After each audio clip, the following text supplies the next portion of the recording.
Hey everybody, John from Slash Bash coming at you with another Choosing Beggar Reddit video, where a Choosing Beggar Karen loves to get her free footlong subs and will lie and cheat to get them. Let's jump right in.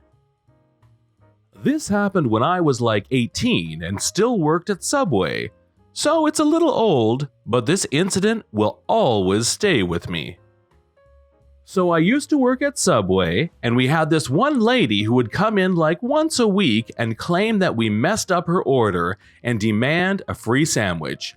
Since it's fast food, we all know the age-old saying, "The customer is always right," in case you didn't know. But I didn't really start to pick up on this happening with her specifically until maybe the third time she did it. So anyways, in the middle of a Sunday lunch rush, this woman comes in and orders 5 footlongs. Fine, great, no biggie. But she was being needlessly complicated with her orders. Like she would ask for one sandwich, then take it back mid-order and say that she wanted something else. And she did this for every sub. I recognized her at this point, and while she was being difficult, she wasn't trying to get anything for free, so whatevs. We ring up her order, take her payment, and she's on her way. 3 days later, whilst I was closing the store with my buddy Pablo, not real name, we get a phone call. Pablo answers. Pablo was on the phone for like 10 to 15 minutes, and by the time the call ended, I asked him what that was all about. Pablo tells me that some lady says that she came in and we got all of her sandwiches wrong and she wanted free sandwiches to make up for it. Right when he told me that, I already knew who he was talking about, so I asked him what he told her. Well, she wouldn't stop talking, and every time I told her we couldn't do that, she just kept insisting, so I told her I'd just pay for it out of my own pocket. This really pissed me off. Pablo's a bit of a pushover, but our store was also super strict and monitored the cameras hard, and if we didn't give them a good enough reason for giving away free stuff, especially 5 sandwiches, it was automatic termination. I told Pablo to wait in the back when she came, because I was gonna deal with it. Anyways, she comes walking in and looks me in the eye and automatically knew she was flipped. I don't know how to explain it, but you can definitely tell her whole demeanor changed once she realized that I knew what was going on. And it was even more obvious when she asked for my buddy and said that he was going to take care of the sandwiches because we messed them up. Ma'am, I was the one who made you those sandwiches on Sunday.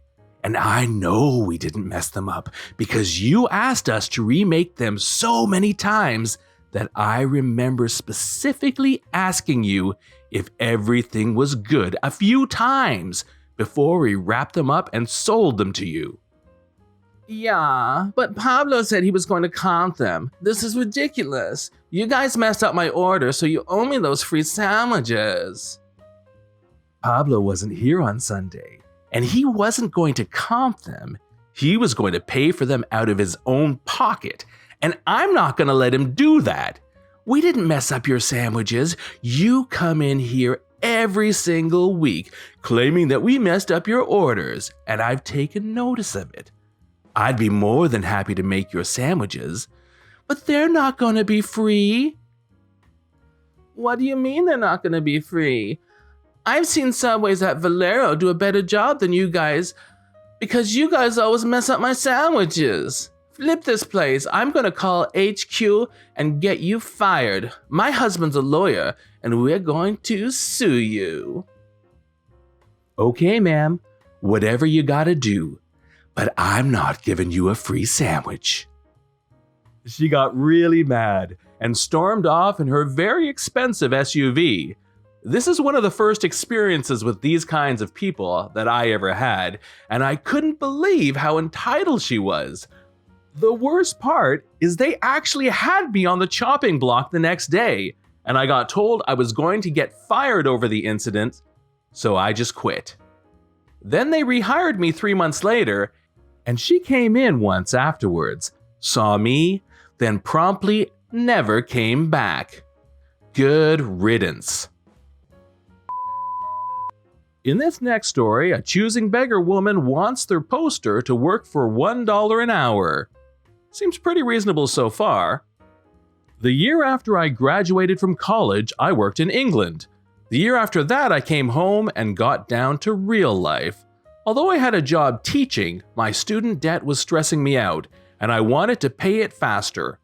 A friend in my field mentioned she'd edited on the side and told me that when all was said and done, she usually ended up making minimum wage or slightly under because she was meticulous about her work. So I didn't have super high expectations, and I liked to read, so I thought it might be fun.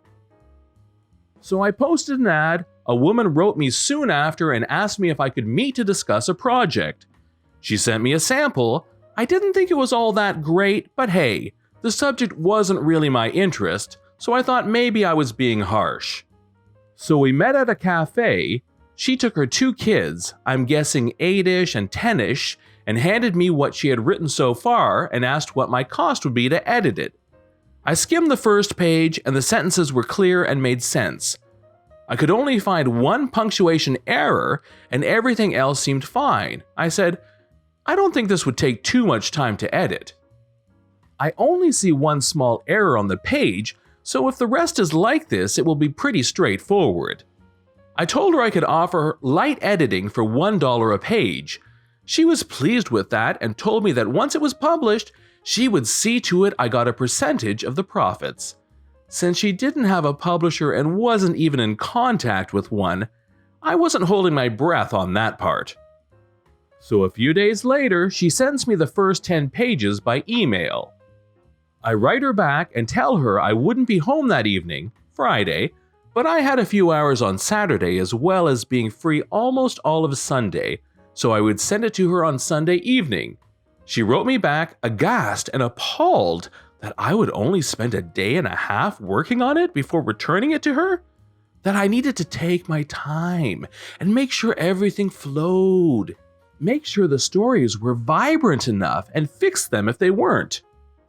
I was dumbfounded. I told her I was planning to spend up to 10 hours working on it, though I didn't think it would take that long, and she was only paying me $10. I asked her if she really expected me to work for less than $1 an hour. She responded that I would eventually be getting royalties, so it was more than fair. Plus, I agreed to that price, so now I had to follow through.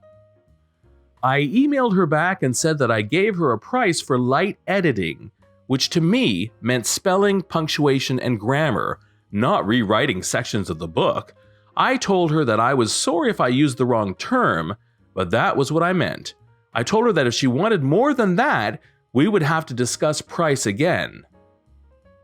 She flipped out in her next email saying she couldn't afford more. She had 2 kids to feed, that I didn't have any kids and had another job, so I should be able to do it for whatever she was willing to pay me.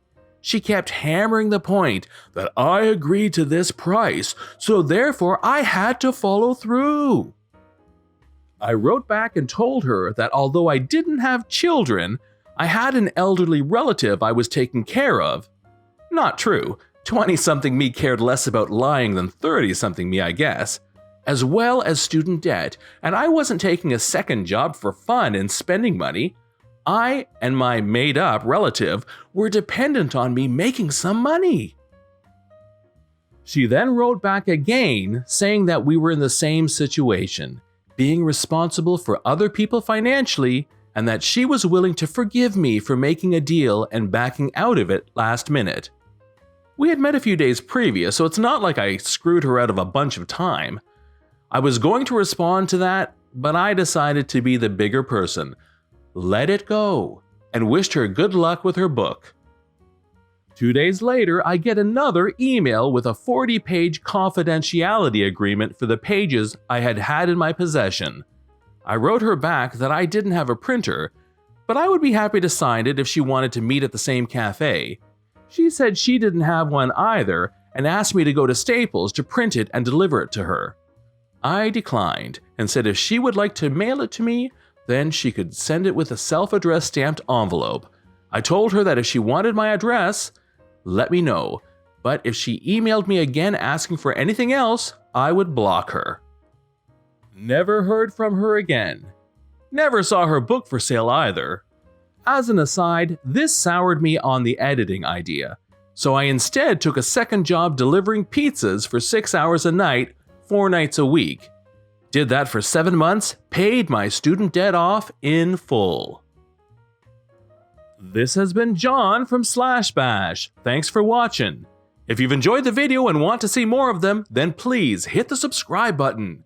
We'd love for you to drop a like and share it with your friends, and we'll see you in the next one.